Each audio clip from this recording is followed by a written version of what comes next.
नमस्कार, मैं हूं अभिषेक सिंह और आपका हमारे चैनल विशुद्ध आयुर्वेद में हार्दिक स्वागत एवं अभिनंदन है। इससे पहले हम च्यवनप्राश की 4-5 वीडियो बना चुके हैं, जिसमें हमारा प्रोसेस जो पहुंचा था वो क्वाथ बनाने और पिष्टी बनाने तक का प्रोसेस ऑलरेडी चैनल पे पड़ा हुआ है, लेकिन उसके बाद किसी कारण से हमने वीडियो नहीं डाल पाई थी। आज ये मौका मिला है कि हम आपको उस प्रोसेस के आगे की प्रक्रिया बताएं। तो मैं हूँ यहाँ पे आयुर्वेदिक कॉलेज अतर्रा बांदा में। यहाँ पर जो पुराना वीडियो आपके पास पड़ा हुआ है वो ऑलरेडी हो चुका है और अभी हम शुरुआत करने वाले हैं पिष्टी भूनने से। पिष्टी भूनेंगे और उसके बाद में जो क्वाथ हमने बनाया है उसमें खंड या चीनी या मिश्री जो भी डाल के चाशनी बनाएंगे और चाशनी में उस पिष्टी को डाल के अवलेह सिद्धि लक्षण तक पकाना है हमको, और उसके बाद हमें प्राप्त होगा च्यवनप्राश।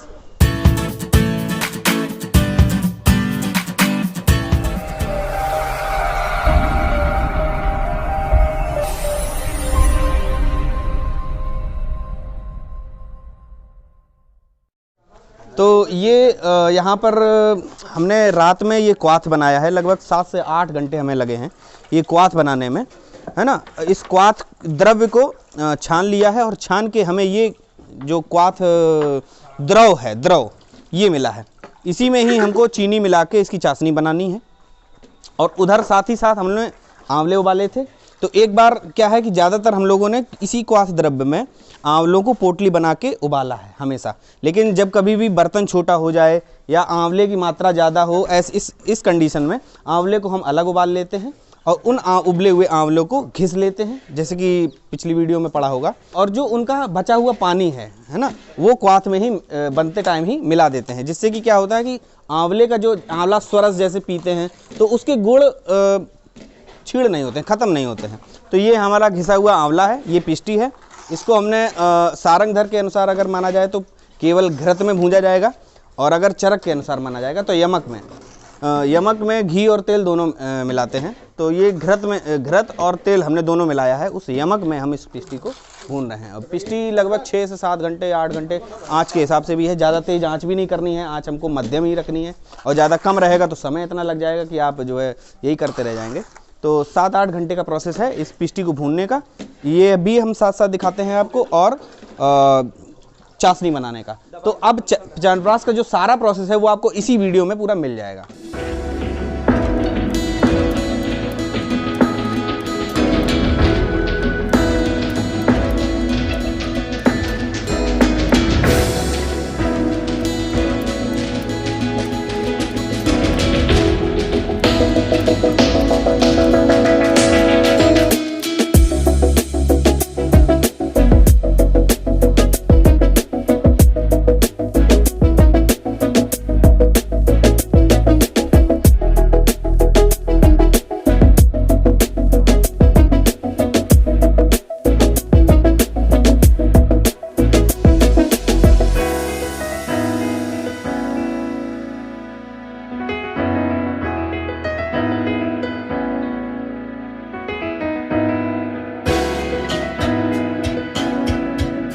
साइड क्वाथ चल रहा है और इस क्वाथ में चीनी मिलाई जा रही है, क्योंकि इसी क्वाथ में चीनी डाल के हम चाशनी तैयार करेंगे 2 तार की। इधर जब तक हम चाशनी तैयार कर रहे हैं, दूसरी तरफ ये अपनी पिष्टी जो भूनी जा रही है, ये इसका भी सिद्धि लक्षण आने को है। पिष्टी भूनने का सिद्धि लक्षण यही है कि जिस तरीके से हम सब्जी बनाते हैं तो ग्रेवी तैयार करते हैं, उसमें प्याज जब भुन जाता है तो वो तेल छोड़ देता है। इसी प्रकार से जब ये पिष्टी भुन जाएगी तो इसका जितना भी घी डाला गया है और तेल भी डाला गया है तो वो इसको छोड़ देगा। इसका मतलब है कि ये पिष्टी पूरी भुन के तैयार हो गई है। अभी ये इसमें समय है लगभग 2-2.5 घंटे के आसपास है, वही समय इसमें भी हम यूज कर लेंगे। तब तक ये भी अपने सिद्धि लक्षण पे आ जाएगा और चाशनी 2 तार की उस पर आ जाएगी। और जब 2 तार की चाशनी तैयार हो जाएगी तो फिर हम यही पिष्टी इस चाशनी में मिला के अवलेह सिद्धि लक्षण आने तक इसको पकाएंगे।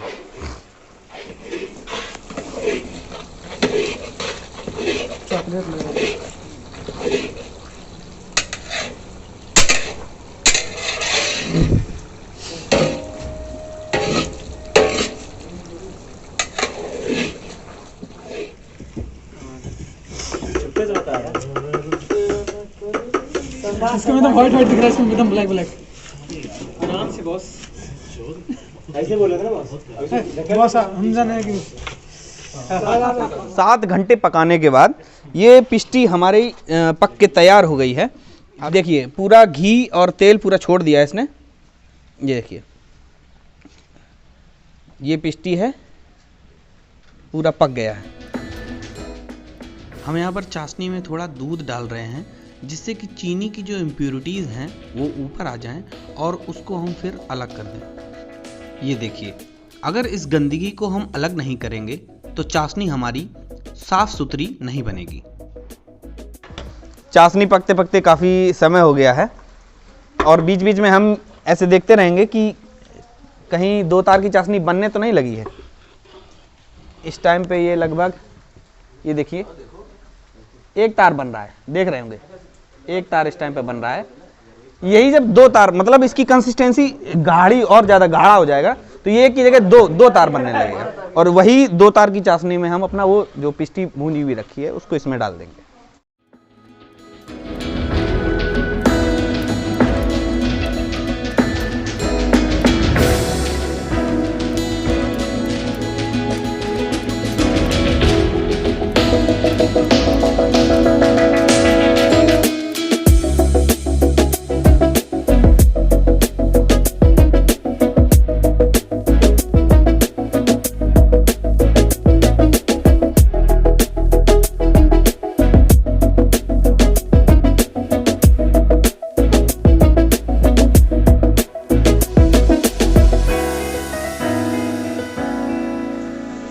इधर सिंगल एक ही है, सिंगल है, अभी सिंगल है, ये देखिए शुरू हो गया। 2 तार बन रहे हैं, नहीं है, हल्का सा दीजिए बस, हल्का सा झाड़ बस। आ गया तार आ गया, एक कदम सही है। ले आओ, चलो चलो डालो। Test positive.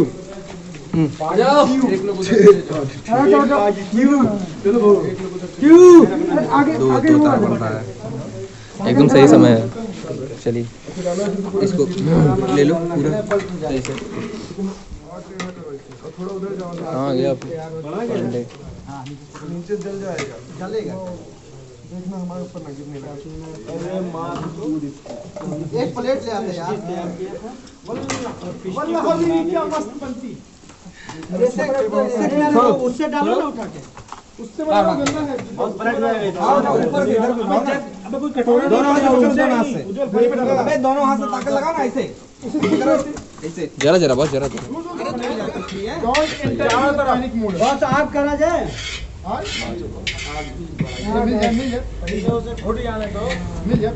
दानेदार बनेगा।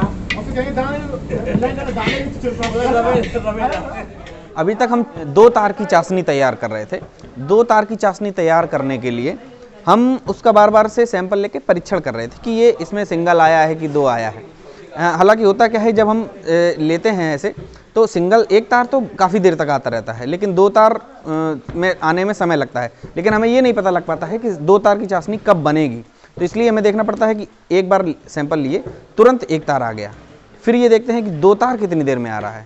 जितनी ही देर में 2 तार इसमें बनेगा उतने से ये अंदाज़ा लगा लेते हैं कि अब ये चाशनी है ये कितनी देर बाद तैयार हो जाएगी। जब 2 तार की चाशनी तैयार होगी वो कैसे पता चलेगा? सैंपल लिया और तुरंत से 2 तार बन रहा है, तब हम समझेंगे कि अब चाशनी एकदम से तैयार है। तो ऐसे ही अभी हमने देखा था कि उसमें जब 2 तार का चाशनी आ गया है, उसके बाद में जो हमने पिष्टी भून के तैयार पिष्टी जो रखी हुई थी उसको हमने उस चाशनी में डाल दिया है और उस चाशनी में डाल के अब उसको अवलेह सिद्धि लक्षण तक पका रहे हैं। तो हमें चलाते हुए ये भी ध्यान रखना है कि जो लकड़ी की अमदारवी इसलिए इस्तेमाल कर रहे हैं कि जो अभी पिष्टी डाली गई है वो ठंडी तो नहीं है, और अगर ठंडी है तो उसमें गांठ ना बन जाए। ऐसे बहुत बार हुआ है कि बहुत बार ठंडी पिष्टी डालने के बाद अच्छे से मिलाया नहीं जाता है और वो पिष्टी की आंवले की गांठ पड़ जाती हैं। तो एक बार को शायद डाबर ने ऐसा च्यवनप्राश भी निकाला था कि गांठ युक्त डाबर च्यवनप्राश गांठ युक्त, तो गांठ युक्त वो कोई उसकी स्पेशलिटी नहीं थी, वो एक ख़राब सैंपल था और उसको ही एक उसकी खूबी के तौर पे बाज़ार में बेच दिया गया। तो अब हम ये अवलेह सिद्धि लक्षण आने तक पकाते रहेंगे। अवलेह सिद्धि लक्षण क्या है, ये आप हमारे साथ बने रहिए लगातार। हम आपको बारीकियों से ये बताएंगे कि सिद्धि लक्षण क्या है और क्या सावधानियां रखनी है आपको, क्या नहीं करना है, क्या करना है, ये सारी चीज़ें हम आपको बताएंगे। ये कहीं नहीं मिलेगा आपको यूट्यूब पर। इसको उठाओ, इसको उठाओ, ऐसे उठा के ऐसे गिरा, हाँ ऐसे, ये घुमाओ, ये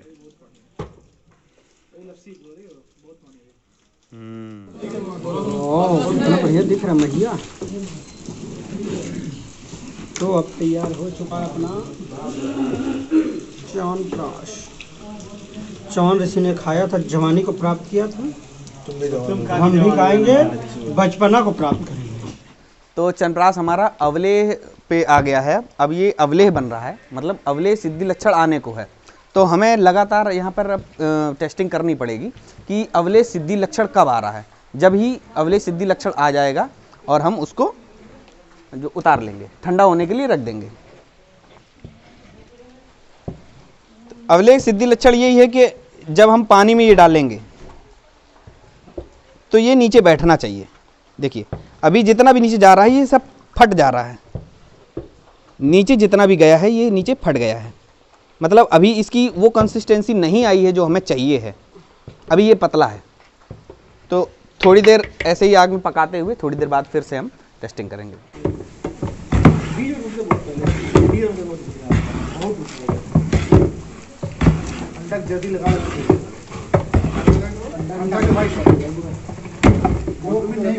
तो च्यवनप्राश अवलेह सिद्धि लक्षण आ गया है, आइए दिखा देते हैं। हमने सिद्धि लक्षण आ चुका है इसलिए उतार लिया है नीचे ही। ये अवलेह इसमें आसानी से बैठ जाएगा। आइए पास से देखते हैं।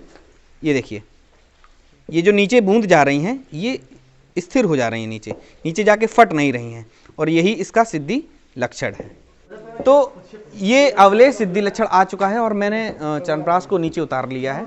अब ये स्वांग शीत होगा, मतलब इसको अपने आप ही ठंडा करना है। जब ये ठंडा हो जाएगा, मतलब गुनगुना ही रहे, बहुत ज़्यादा ठंडा होने पे प्रक्षेप द्रव्य जब आप मिलाते हैं तो ये बहुत ज़्यादा ताकत लगती है और उसकी गांठें भी पड़ने की चांस रहते हैं। तो इसलिए बहुत ज़्यादा ठंडा भी नहीं करना है, लेकिन थोड़ा थोड़ा गुनगुना ही रहे। उसके बाद ही हम प्रक्षेप द्रव्य मिला देंगे और शहद भी मिलाएंगे उसी में, प्रक्षेप द्रव्य। तो ये प्रक्रिया हम सुबह करेंगे और ये 5-6 घंटे के लिए अभी रख देते हैं। तो ये हमारा च्यवनप्राश सब रेडी हो चुका है, इसमें बस प्रक्षेप द्रव्य डालेंगे और उसके बाद खाने के लिए तैयार हो जाएगा। लेकिन अभी शहद भी डालना है, तो कुल मिला के अभी 12 घंटे बाद ये खाने के लिए तैयार हो पाएगा। तब तक आप इंतजार करिए, मिलते हैं। ये अच्छा हुआ। 7 जनवरी 2022 सर्द रात है और रात क्या सुबह हो गया है, सुबह का 6 बज रहा है और मैं हूँ राजकीय आयुर्वेदिक कॉलेज अतर्रा बांदा के नए हॉस्टल में, मतलब न्यू हॉस्टल है ये। विश्वास मानिए च्यवनप्राश बनाना कोई बच्चों का हंसी खेल काम नहीं है, ये 36 घंटे की मेहनत है और इस टाइम पर ये स्वांग शीत होकर तैयार हो गया है। और इस टाइम हम इसमें मिलाने वाले हैं प्रक्षेप द्रव्य, ठीक। तो शहद मिलाएंगे और शहद के बाद में जो हमने प्रक्षेप द्रव्य सारे पीस के महीन 120 गेज की छन्नी से छान के जो महीन चूड़ तैयार किया है उसको इसमें मिलाएंगे और उस मिलाने के बाद च्यवनप्राश का सारा प्रोसेस समाप्त हो जाएगा, केवल भरने का काम रहेगा। तो आइए इसको प्रक्षेप द्रव्य मिला के तैयार करते हैं।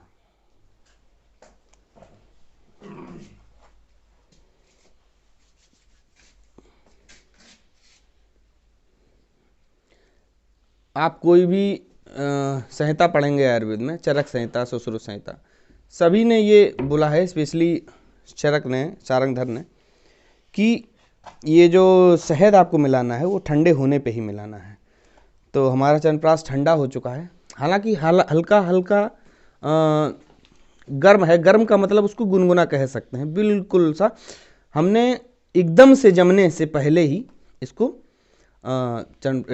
शहद को मिला रहे हैं, इसलिए कि अगर ये पूरा का पूरा जम जाता है ठंडी में, क्योंकि ठंडी बहुत ज़्यादा है, तो ठंडा होने के बाद मिलाना बहुत ही मुश्किल पड़ जाएगा, इसलिए हम हल्के से गुनगुने में ही इसको मिला दे रहे हैं।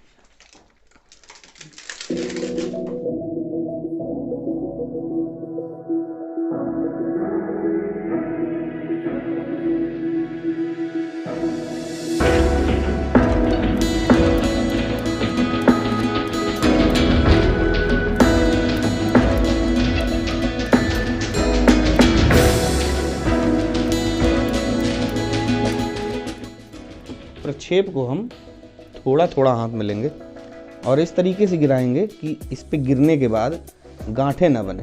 तो ये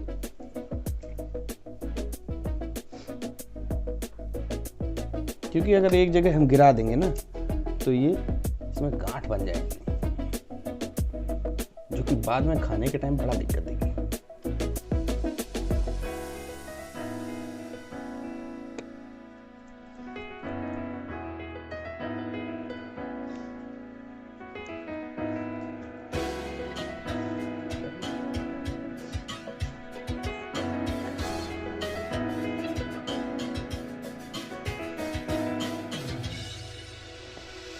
इसको साफ कर लोहे वाले, जो महक आएगी सब इसकी।